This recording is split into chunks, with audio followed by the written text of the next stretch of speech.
Welcome to this edition of Contractors Conversation, where we will bridge the gap in your knowledge to government contracting so that you can build a sustainable and scalable contracting business.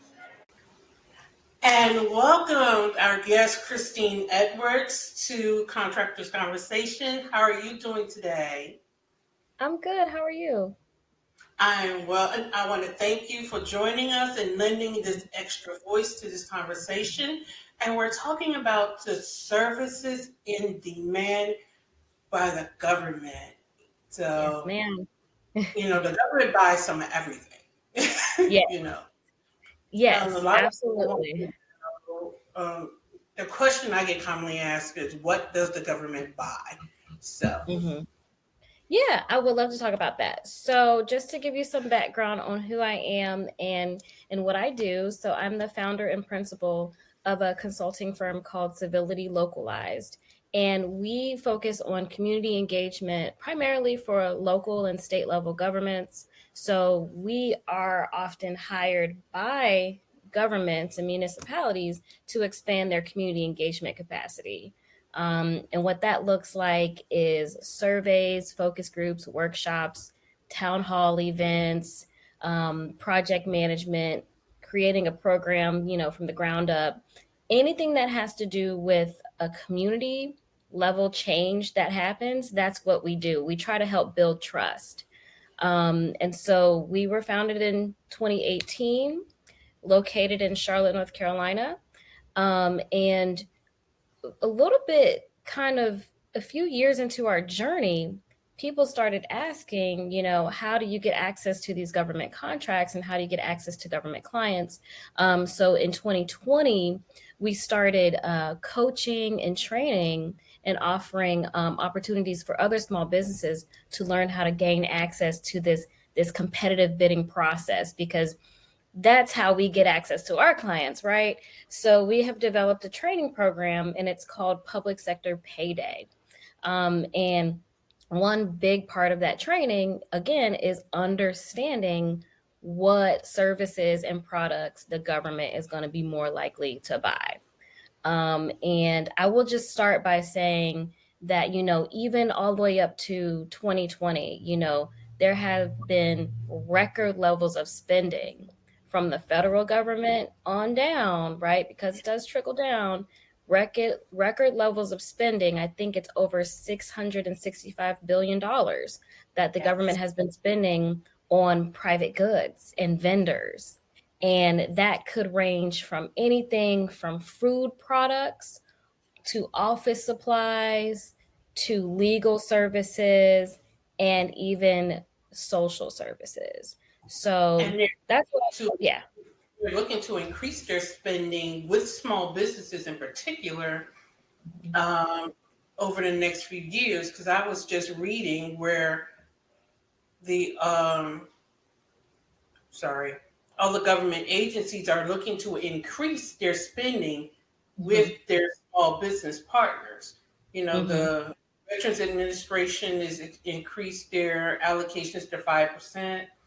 The Right. president has written the executive order, asking all the government agencies to increase their targeting Right. to small businesses and minority businesses. So this is just a timely conversation that we're having right now. I agree. I agree. I keep hearing about it, with especially with the bipartisan infrastructure law, the American Recovery funding. A lot of that funding has been targeted towards small businesses, which is great.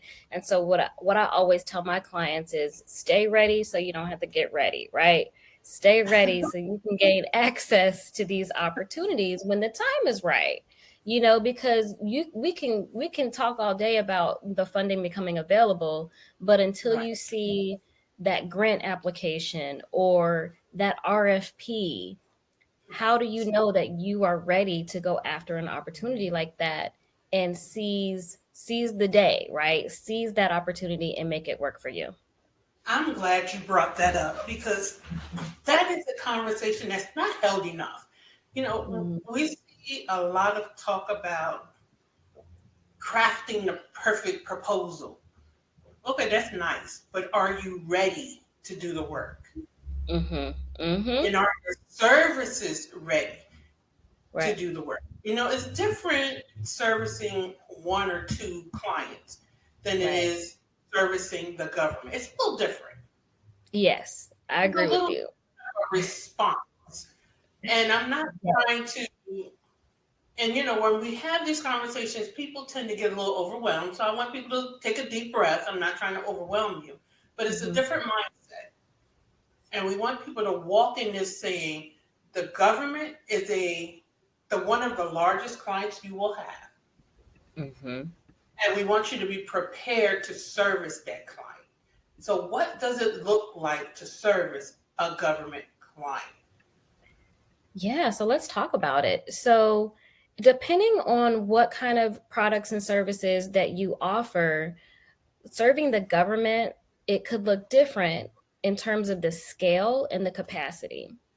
So, I have three different categories of goods and services that I organize that government spending, right? Or buying. So that first category is goods, products. That could be technology and devices, laptops, hardware. It could be any kind of device that they're going to be purchasing in bulk.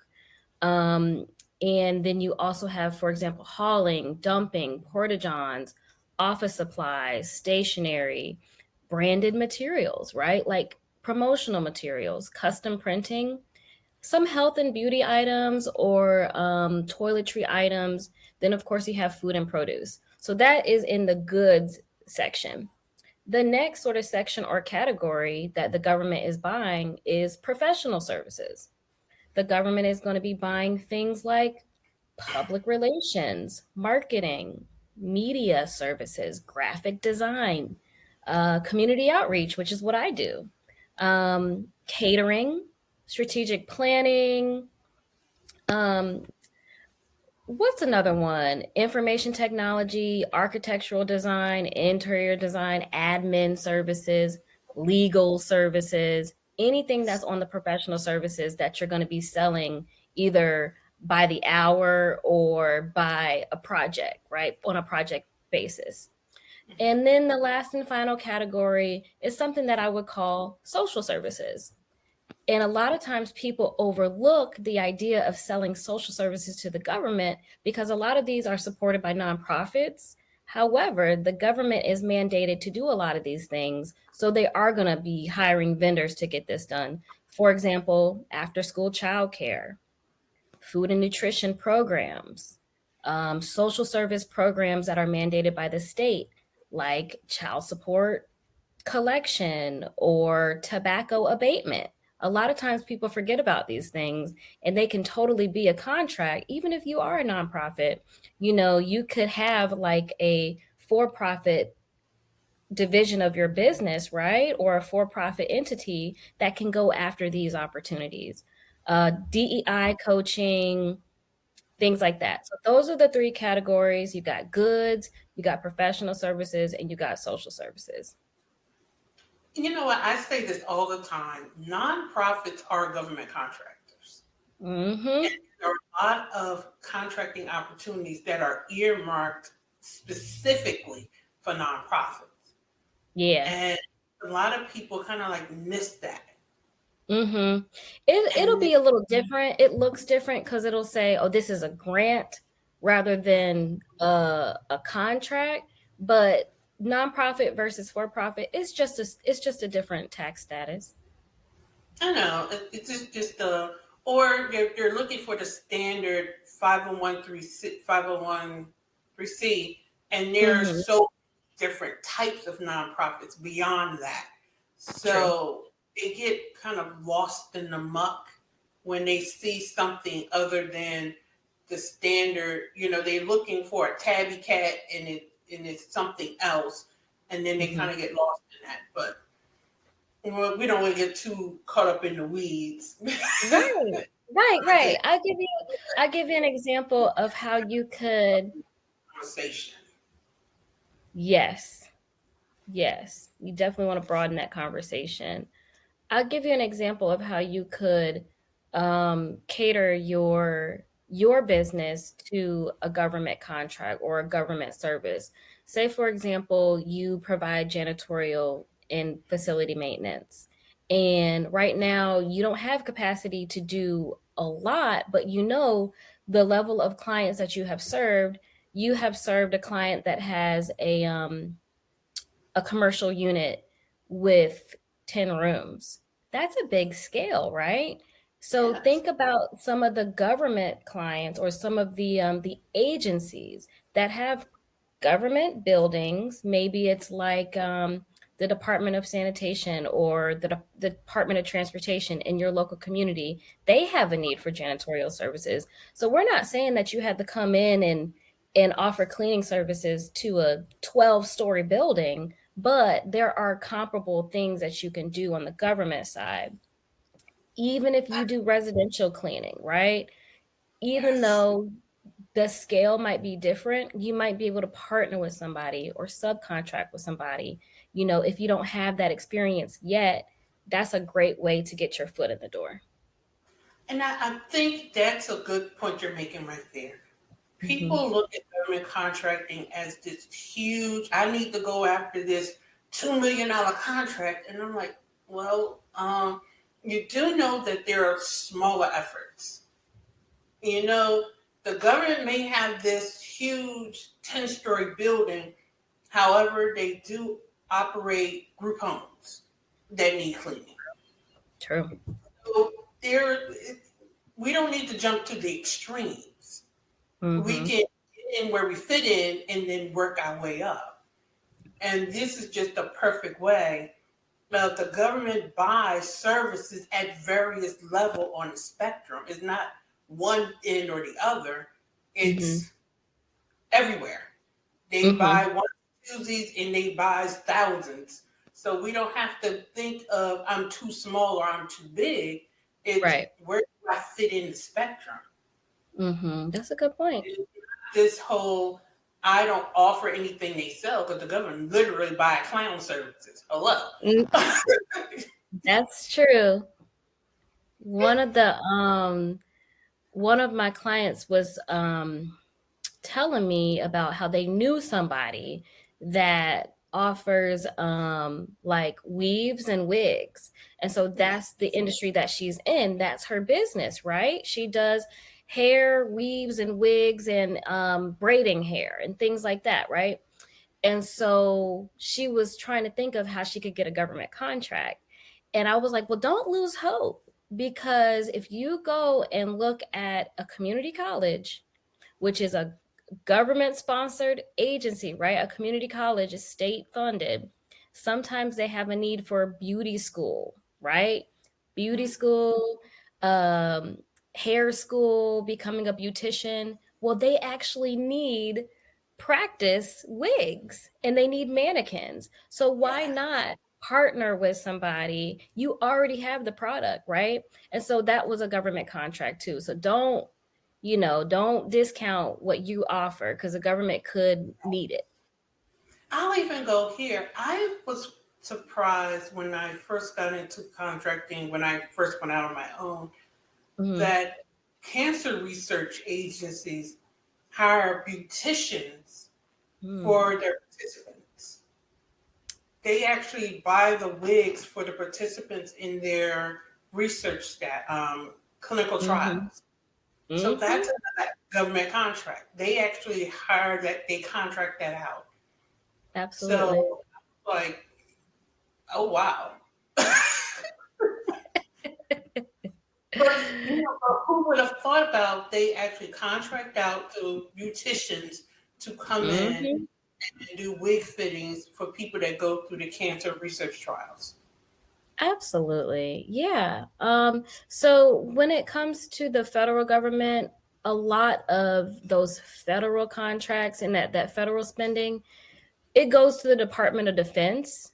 That defense spending is going to be the higher sort of spending category, but there are a lot of civilian agencies that Oh, yeah. also receive a lot of funding. And I have this infographic open up on another tab, and I just want to read through some of this.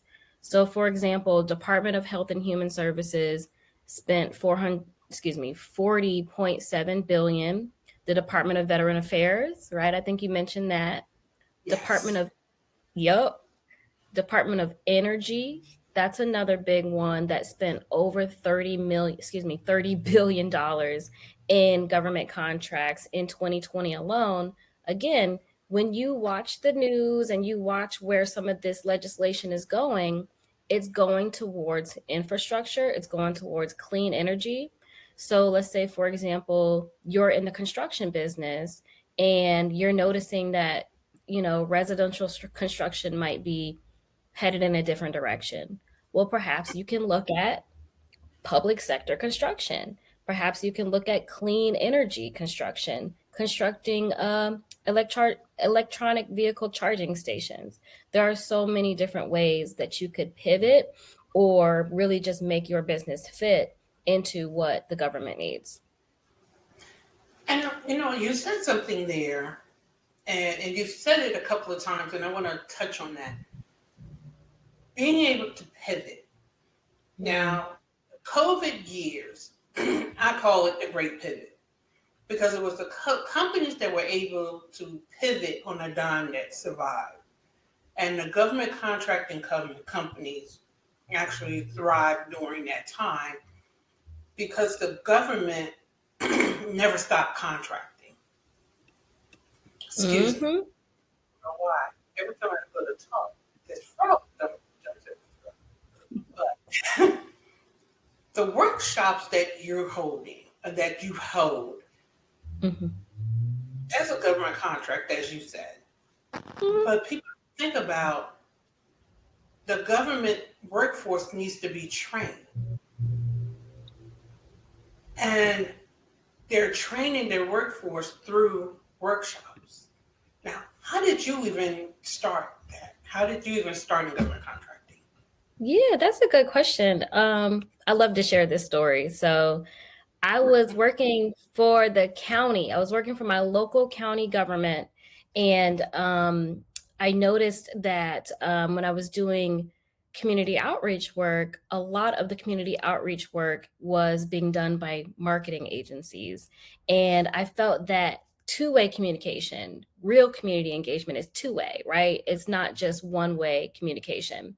And so in 2018, I started my company, and I began looking at different opportunities outside of my county where I could offer community engagement and outreach. And I got my hub certification, which is an MBE minority certification.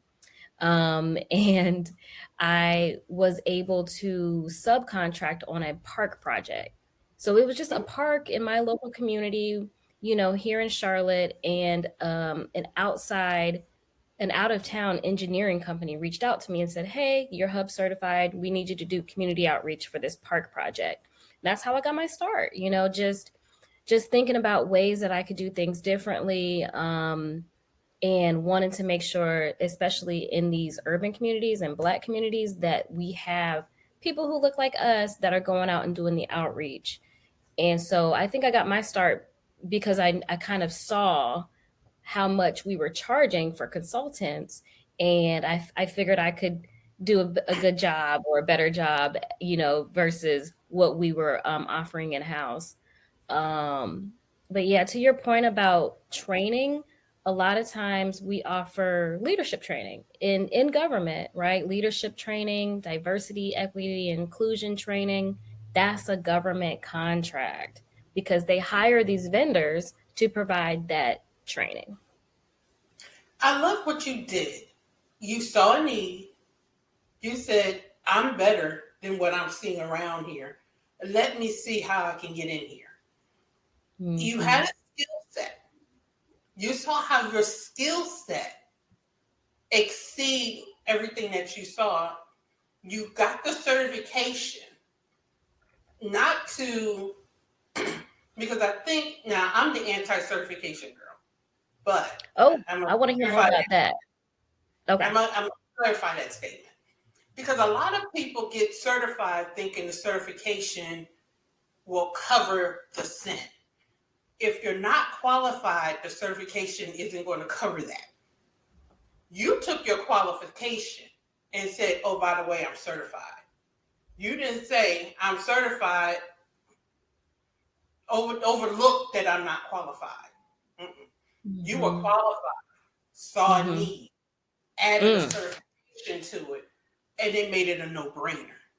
And that's what I love that you did. And then you formed a partnership. You took strategy and took strategy and took strategy, and it made it a no-brainer for somebody to Mm-hmm. say, let's. And that's what you do when you're contracting. I mean, and that's what a lot of people miss. That's why I had to clarify that when I say I'm anti certification, I'm anti make certification your identity. Ooh, yeah. Like, The certification is not going to fix everything. no, it doesn't. It's like a whipped cream cake. Who wants whipped cream cake? I'm not going to sit down and eat a whipped cream cake. Yeah. No, I want a cake with some icing, yes, but I'm not going to eat a whole cake of icing. No. Mm-hmm. And that's what a Mm-hmm. lot of people try to do. But you took strategy on strategy on strategy. Find your niche. You're excellent at doing whatever service it is and Mm-hmm. find where you fit in, and then you build upon that. And I think that's just so perfect. Now, you say you offer workshops. What type of workshops do you offer? So we offer training workshops on how to win government contracts. We also have an ebook. It is called Writing Effective and Compelling Capability Statements. So the workshops are available right now. We're licensing them through a community college small business center. And so I'm delivering those workshops in partnership with the small business center. Um, and I can provide information on how to get signed up for that. It's in person in Charlotte, and it's free, provided through a grant. So the workshop, the training program is called Public Sector Payday, and it is based off of certifications, marketing, and creating a winning contract strategy. I But love like, that. thank What's you. the ebook? The name of the ebook, did you say what is the name of it? Yes. Oh, it's called Writing Effective and Compelling Capability Statements. So the ebook is just for capability statements. I can provide a link to that as well. And it gives you a rundown of why the capability statement is important, what are the key elements that go into a capability statement, how to use it, and it also provides templates. I provide a lot of editable templates that you can edit in Canva. It's very easy to use, so that you can get your capability statement started. A lot of people don't think you need a capability statement anymore, but I Oh, definitely yeah. think that you do. I don't know where this. Yes, I do. Yes, I do. I know where it comes from. Uh, your capability statement is your company's resume. Mhm. So why wouldn't, well, it's like your company's resume. So why Right. wouldn't, I don't understand a lot. These overnight gurus are kind of giving out contradictory bad information. And Mm-hmm. I have a saying, incomplete conversations lead to bad actions. And I'm here and I'm bringing in people such as yourself to complete the conversations. We're going to offer as much good information and put it out there as we can. So, Mm-hmm. Absolutely. all of our, you only work with local Charlotte people, or who do you No, work I work Good question. No, I work with people all across the country. I work with small business owners in pretty much every industry. It's just that right now the classes are available through the Small Business Center at Central Piedmont.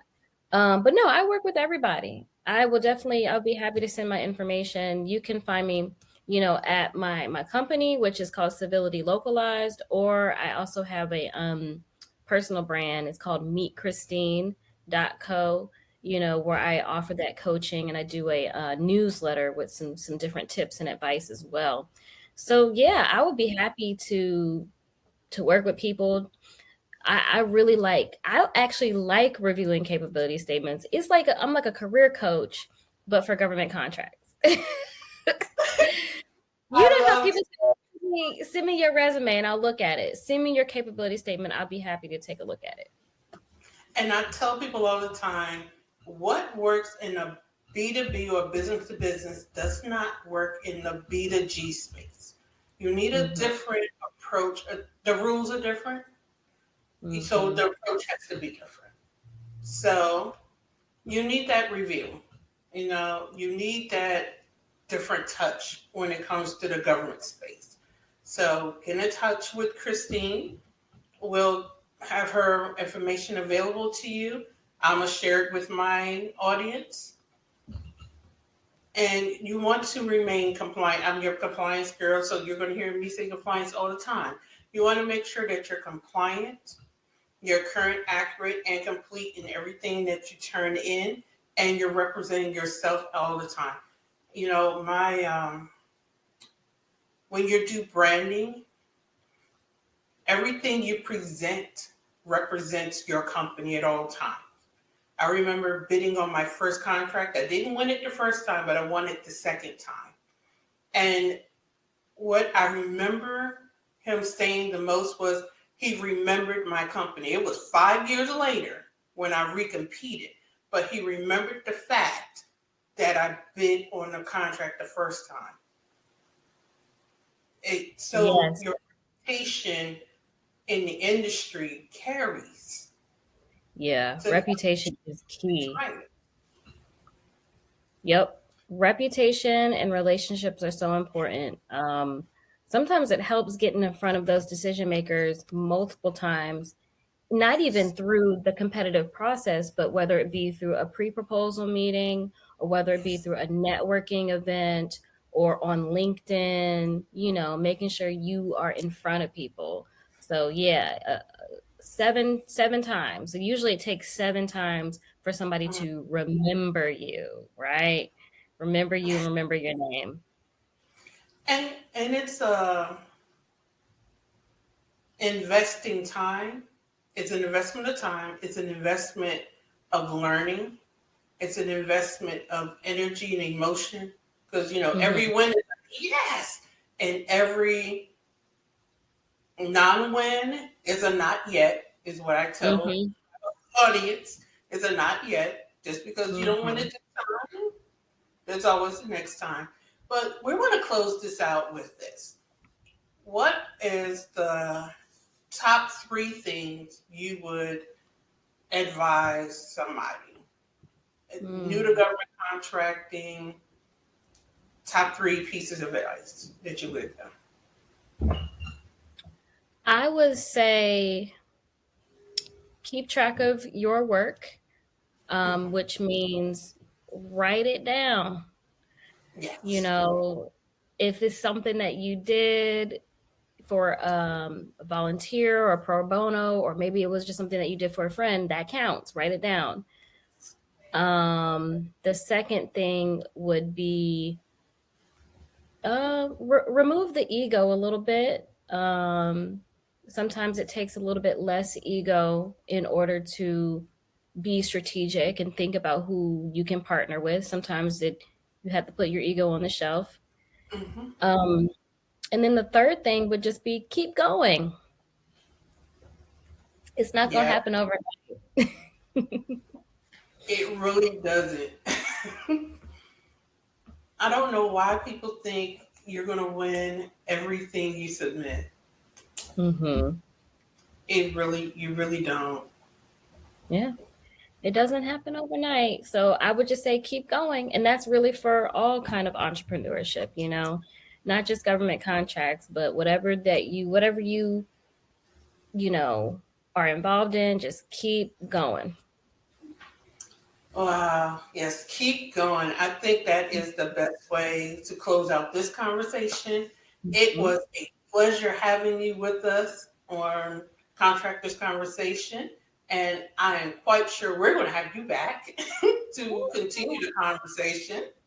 Mm-hmm. So, Yes. Thank you and so much for having me. This was awesome. you're welcome. And it was amazing having you. And like I said, you're coming back. Yeah, I told you you're coming back.